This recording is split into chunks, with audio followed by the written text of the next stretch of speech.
JBN, we keep you informed. I am Michelle Jones, and in the news, detained car thieves part of a criminal network, say cops.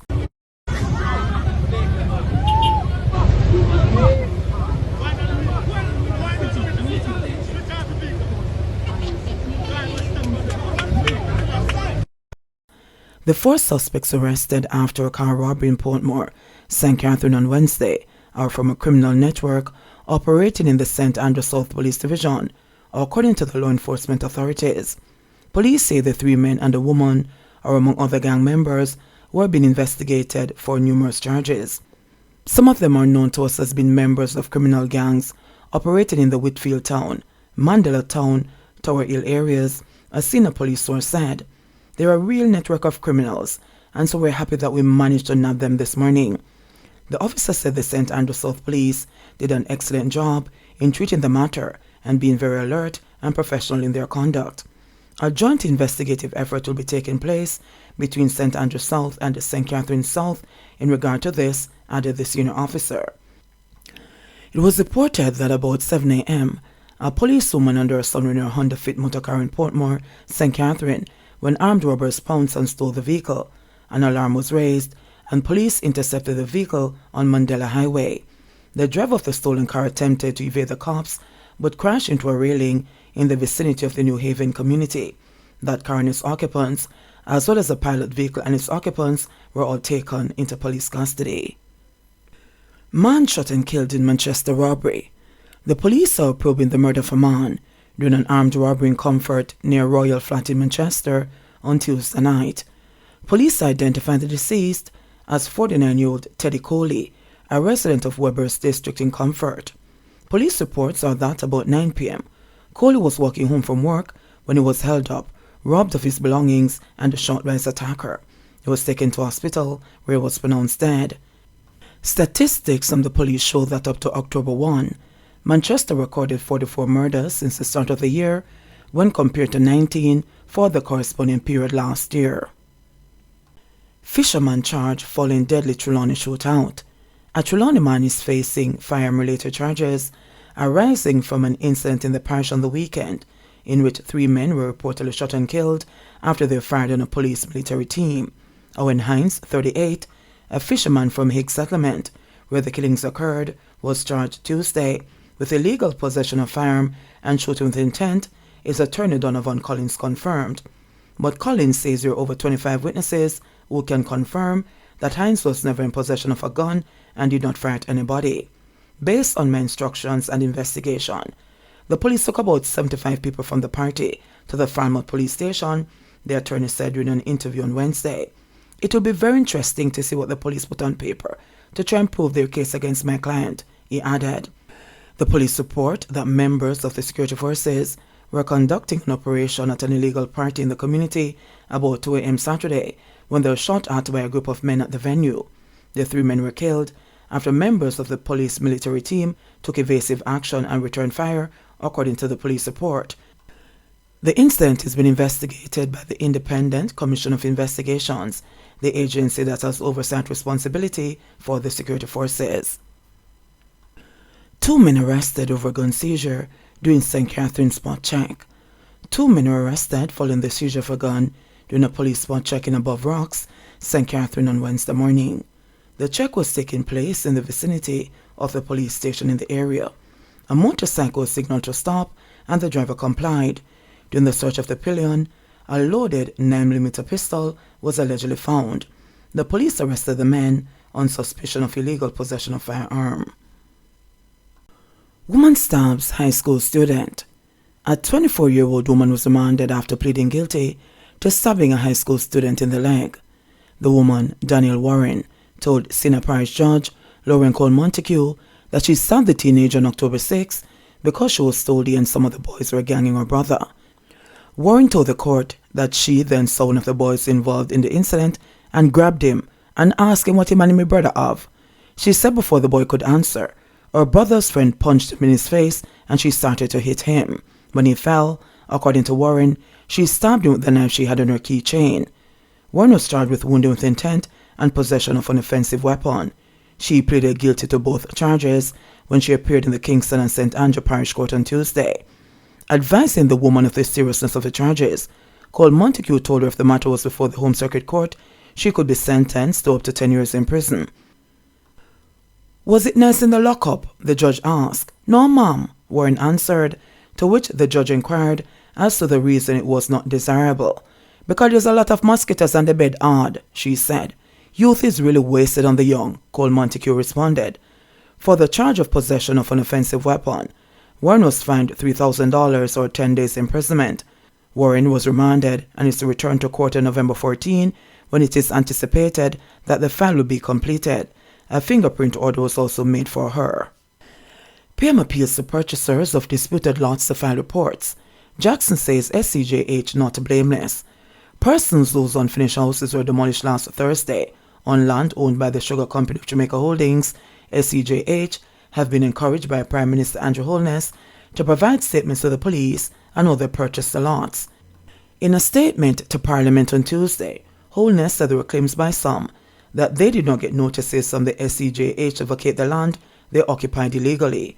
He said that a team from the SCJH posted several no trespassing signs, as well as a demolition notice on March 1, 2022.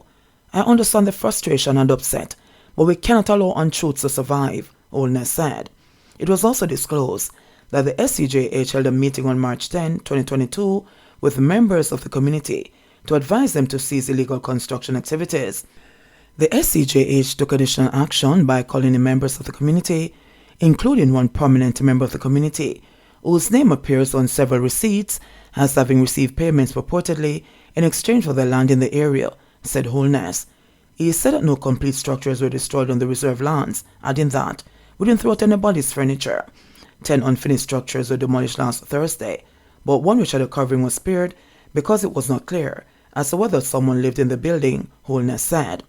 The Prime Minister said that those persons living on the reserve lands would be dealt with using a particular process. Noting that soldiers and teachers have bought land in the area, the Prime Minister urged them to come to the SCJ, and you have to come with clean hands. Tell us how this happened.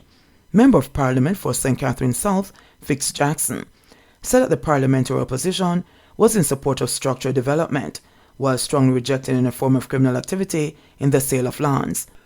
However, Jackson took the SCJH to task for not acting decisively after he reported the illegal construction of houses on the reserve lands. "I did my duty to report it to SCJH and for SCJH to take the requisite appropriate action," he said. Jackson said that SCJH failed to act over an extended period of time. "We can't dismiss that, Prime Minister. If a crisis was made, they helped to create a crisis by failing to act." He said that if officials of the state-owned company were fearful of being targeted by organized criminals, they should have sought assistance from the police. Foreigners seek bail in illegal gun importation case. A bail application for 2 foreigners arrested in connection with the seizure of 21 guns and more than 2,000 rounds of ammunition at a warehouse at the wharf in Kingston in March is to continue in the gun court on Thursday. Lawyers representing the two, 36-year-old chef Jermaine Baker of Fort Lauderdale, Florida, and 42-year-old Dervon Brown, a construction worker of Bronx, New York, started their application last Tuesday. The men are charged with illegal importation of firearms and ammunition. Meanwhile, the alleged mastermind, Godfrey Martin, and his girlfriend, Sherilyn McLean, who are also charged in the matter, were offered $5 million bail on their first appearance on September 21. The St. Elizabeth businessman was arrested on August 7 at a popular party in St. Anne, while McLean, who is an American citizen, was arrested and charged on September 13. The two defendants had their bail extended last week. They returned to court on Thursday. On March 4, 3 rifles, 18 handguns, and 2,216 rounds of ammunition were reportedly found after customs officers detected a suspicious package and summoned the contraband enforcement team.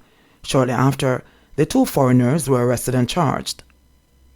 Valerie Robertson, KC, is representing Brown, while Jacqueline Samuels Brown, KC, and attorney-at-law Everton Doe are representing Martin. Attorney-at-law Donahue Martin is representing Baker, while his colleague Vincent Wellesley appears for McLean.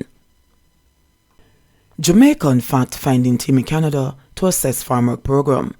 A special fact-finding team established to prove the status of Jamaicans participating in Canada's Seasonal Agriculture Workers Program is known in the North American country.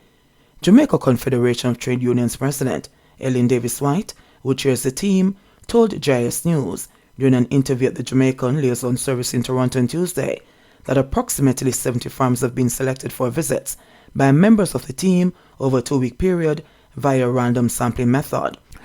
She said this methodology was utilized so that we'll be able to ensure that there was validity to the work that we're doing and that there will be no basis in the report when we complete it. On Monday, 2 farms were visited and interviews conducted with some of the Jamaican workers there. In one case, we conducted a focus group session with the workers on that particular farm, and in the other case, we actually interviewed workers individually using a survey tool that we had developed. We also spoke with the owners of the farm and observed the living accommodations to make sure that we're actually seeing the conditions under which the workers were living as well as working, Davis-White outlined. She pointed out that the group's work commenced prior to departing Jamaica via virtual meetings with various stakeholders and advocate groups, as well as principals of the program in Jamaica, the Jamaican Liaison Service in Canada, and representatives of the Canadian government, among others. According to Davis-White, the team has been mandated to deliver a report that will ensure that the total picture is told of what exactly we have found in terms of the conditions under which Jamaican farm workers work in Canada, and to also look at the program itself to see if where necessary we can make recommendations for improvement. The Seasonal Agriculture Workers Program began in 1966 and is spread across some 655 farms in 10 Canadian provinces. Approximately 10,000 Jamaicans participate in the program. In sports news, Fraser-Pryce and Jackson shortlisted for World Athletics Athlete of the Year. 5-time World 100 meters champion Shalane Fraser-Pryce and the fastest woman alive over 200 meters, Shericka Jackson, have been shortlisted for the 2022 World Athletics Female Athlete of the Year, according to the sport's governing body. Fraser-Pryce, who was crowned Female Athlete of the Year in 2013, is fresh off a record-breaking season, having won her 5th World 100 meters title in Eugene, Oregon, while clocking 7 sub-10.7 seconds, the most by any woman in the history of the sport. The 35-year-old Fraser-Pryce has also recorded the fastest time in the world this year of 10.62 seconds at the Monaco Diamond League in August. To add to her list of accolades this season, the 10-time world champion claimed her 5th Diamond League title in the event at Zurich Diamond League in September. Meanwhile, her compatriot Jackson can also boast a stellar season as she etched her name in the history books when she stormed to 21.45 seconds to win the 200 meters at the 2022 Oregon World Championships. She became the fastest woman alive and the 2nd fastest woman in the history of the event, while setting a new lifetime best, championship record, national record, and world leading time. She has now comped world championship medals in the 100, 200, and 400 meters. Additionally, Jackson was also crowned Diamond League champion in Zurich when she demolished a stellar field to claim her first title in the 200 meters. With voting now open, the World Athletics Council's vote will account for 50%, and the World Athletics family and public votes will account for 25% each. In addition, voting can be done via World Athletics on all their social media platforms. Voting lines will be closed on October 31 when 5 finalists will be named. The World Athletics Female Athlete of the Year will be crowned in December. JBN, we keep you informed. Please remember to subscribe, like, share, leave us a comment, and click the notification bell to receive our daily news items.